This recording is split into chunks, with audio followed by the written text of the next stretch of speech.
Thank you so much for having me yet again here to give out and to carry on and do what I'm good at, or so my husband and son tell me, keep shouting, keep asking.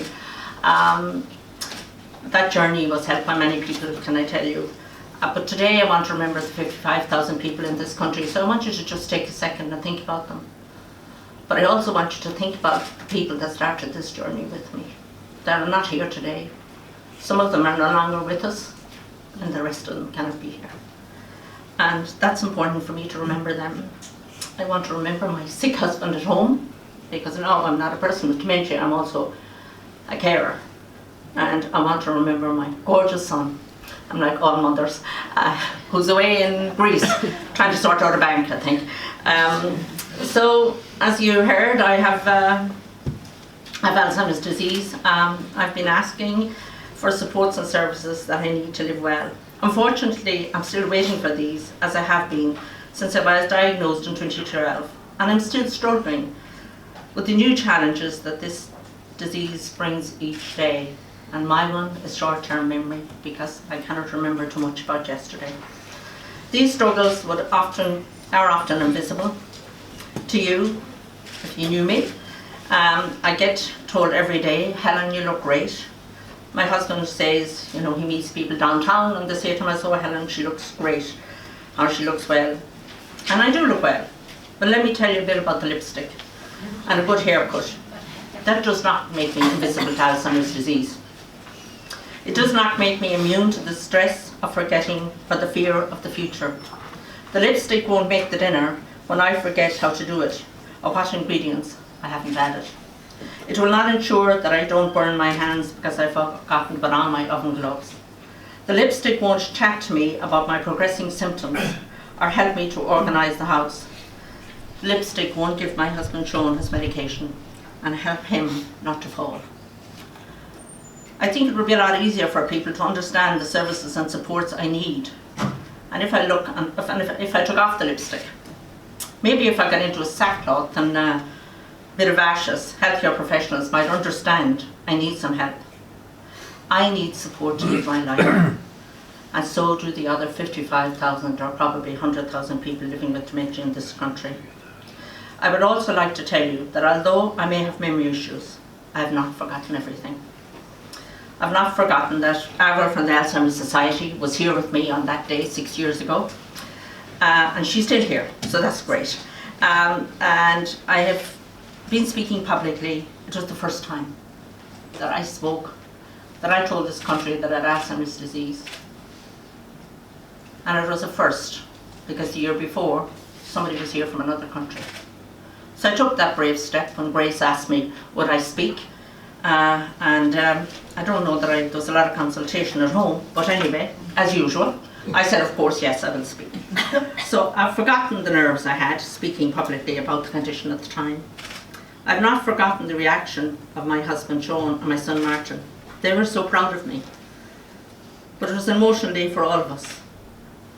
And I looked down in that audience, here in this room probably, that day, and I saw lots of tears. Tears from politicians who were going to help me on this journey. I was speaking about my terminal illness and the complete lack of services and supports that I was encountering. I have not forgotten the media coverage and the feeling that I was part of a movement of change. And that was a great feeling. And now I've messed up my pages. I'm like still Alice. So hold on, be with me please for a moment. Gina, rescue me. Okay, all right. I've not forgotten what I said that day, that we all need to work together. Okay, thanks. Government, the HSE, and us advocates, the people with the lived experience. Well, I've done my part. I've challenged the stigma. I've educated the public and healthcare professionals. Day after day, week after year, week after week, year after year. I have left my home in the most beautiful county in the country, Sligo, and I've travelled from Cork to Copenhagen, from Belfast to Brussels, to Limerick, to Luxembourg, to Hungary, to Bulgaria, up and down the roads of Ireland and Europe. And I've shared what it is like to live with dementia. And Sean would add, if he was here, The credit card got one hell of a blasting. I have sat on steering groups. I've participated in research and focus groups and policy sessions. I've been on the radio, the television and the newspapers. I've encouraged others living with dementia to find their voice. And I've supported the Alzheimer Society team to advocate for better services and supports. I've done my part, but what have the state done? Is there ring-fence funding for dementia supports and services? No. Is there equal access to services and supports across the country, no matter where you live? No. Does every person diagnosed with this life-changing condition have access to a dementia advisor? No, and I can tell you that I'm one of those unfortunates, that I live in a county that we do not have a dementia advisor. Is home care even available for people living with dementia, not to mention appropriate to them? No. Was there anybody there for those dark nights for me when I wished it was all over and I wish I could in my own life? No, there was nobody available for me. Was there anybody there on those nights that I put my hand out to see if Sean was alive or dead last year? No, there was nobody there for me. There were a team of people at the Alzheimer Society, which it is not their job. They kept me cheered up. They work in administration or they work in management. I think I've given a lot. I think it's time to give something back. I'm no different than anybody else with dementia in this country. I don't see a lot of elected representatives here today. To those of you that are, I thank you from the bottom of my heart. I'm so grateful to you to be here. But I ask you to find out why your colleagues that are not here, why they're not representing their constituents with dementia. I wish they were here, because it's important for their constituents. Of course I know there has been progress, and I'm very grateful. And Vincent, I thank you for being here. But there's still a massive glaring and inhuman inequalities of services across the state. Where you live determines your access to healthcare, and that is not acceptable. So it definitely is where you live. Despite some progress, and I should add there now, the West, we're still the poor West. So despite some progress, there are not practical supports available for my husband, and when I need them. I live with dementia, and my husband Sean lives with chronic heart and lung disease, and he's a diabetic. We are in receipt of a half an hour home care a week after a big struggle. 30 minutes, okay? There are 336 half hours in the week. We look after ourselves 335 of those, and we get state support for that half an hour. My sister was a home help, so I know exactly what the salary is. If I was given home help, it would cost the state about €100, half an hour a day for 5 days. It would cost the state €100. But yet, they would prefer for me to fall into worse health. I've been at home, depressed, trying to force antibiotics down my throat, or antidepressants down my throat to keep me happy. So we need to look at better at our citizens. You know, I returned to this country. I've invested in this country. And I'm sad to say that many times I've thought, what in the hell did I come back to? So we need help at home. And when I'm away, Sean needs support.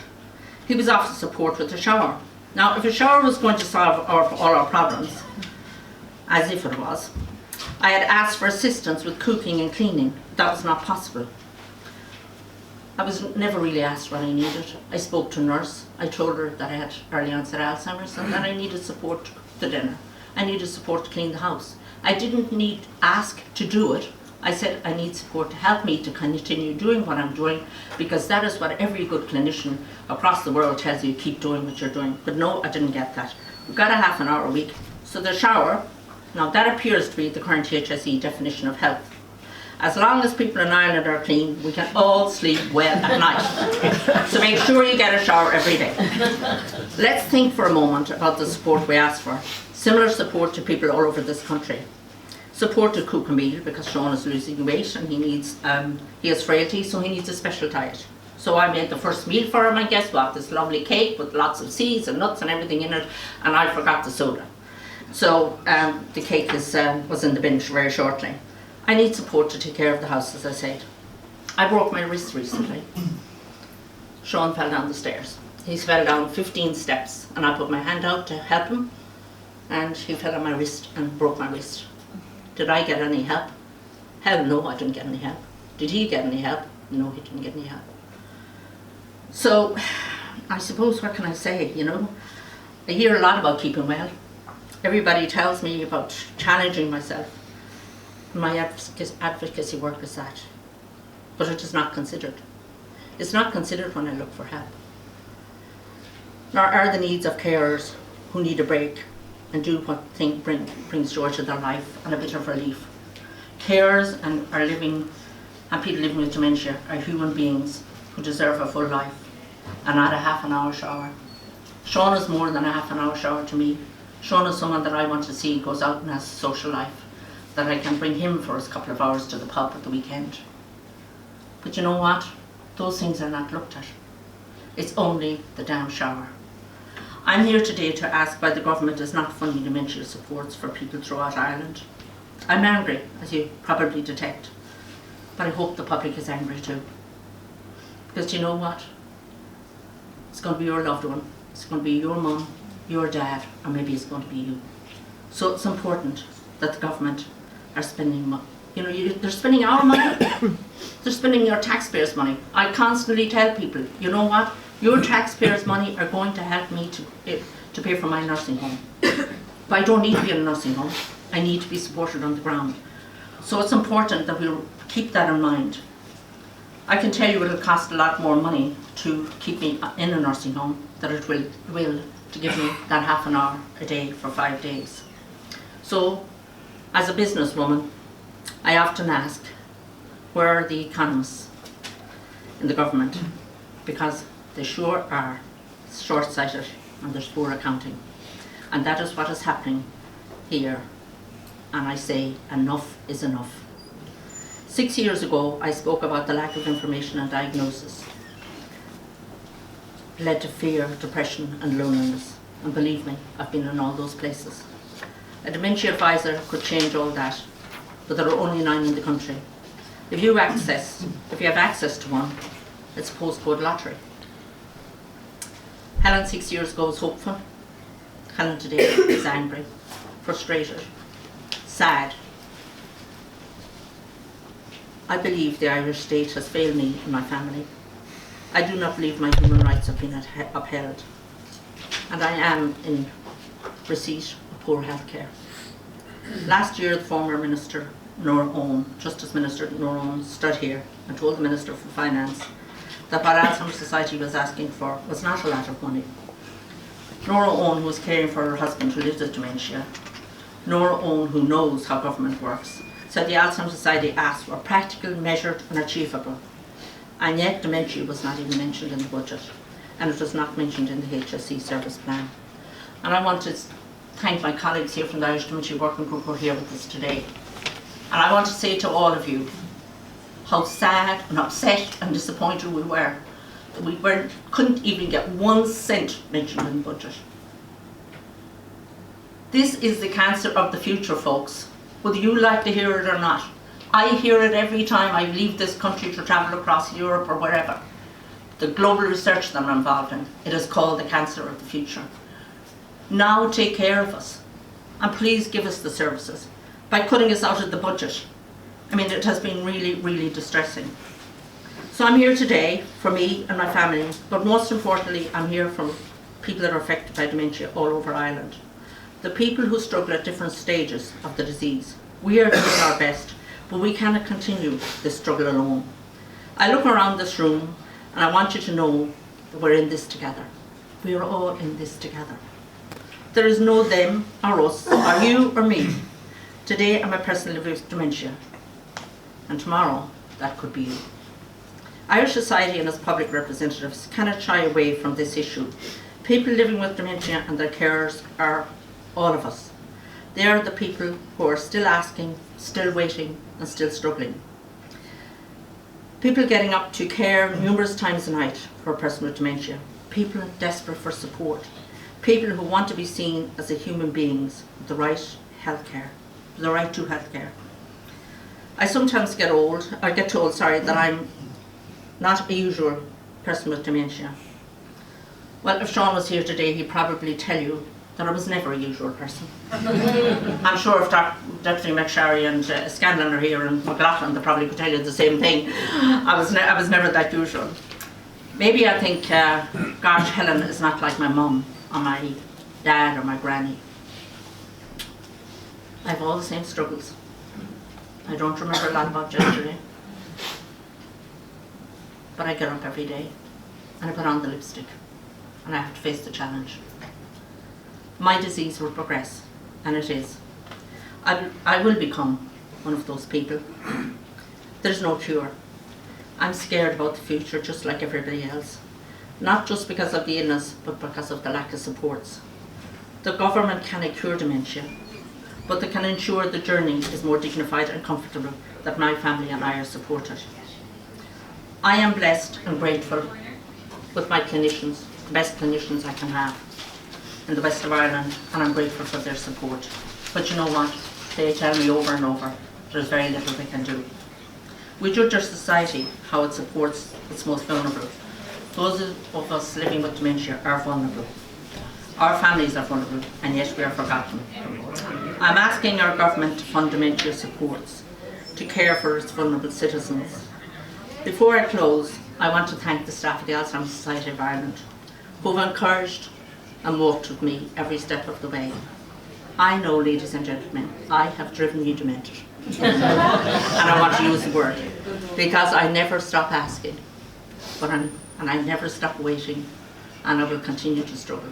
But I know that your support, the support you've given me, there is no greater joy that we can give our children, no matter whether they're adult children or not, than to see their mum get up and go out and put a chronic illness behind her and speak for others, because I've always spoke about rights.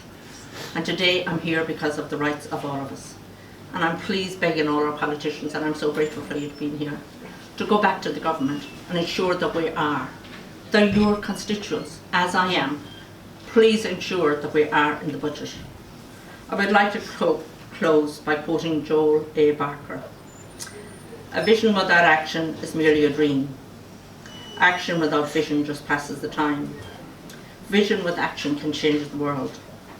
We need our politicians to take action. Be brave, stop sitting on the fence, and represent your constituents affected by dementia. Today is very different for me. The two men I love dearly aren't with me, so it's quite an emotional day for me. But I have another family, and this is my new family. And I want you all to please, please, please. You've heard my story, you've seen what I've given. I'm a volunteer, I'm an advocate. I've given as much as I can. So now is the time to please remember, not just me, it's not just about me. Today is about all of the people in this country that have dementia and their carers that are breaking point. Thank you all for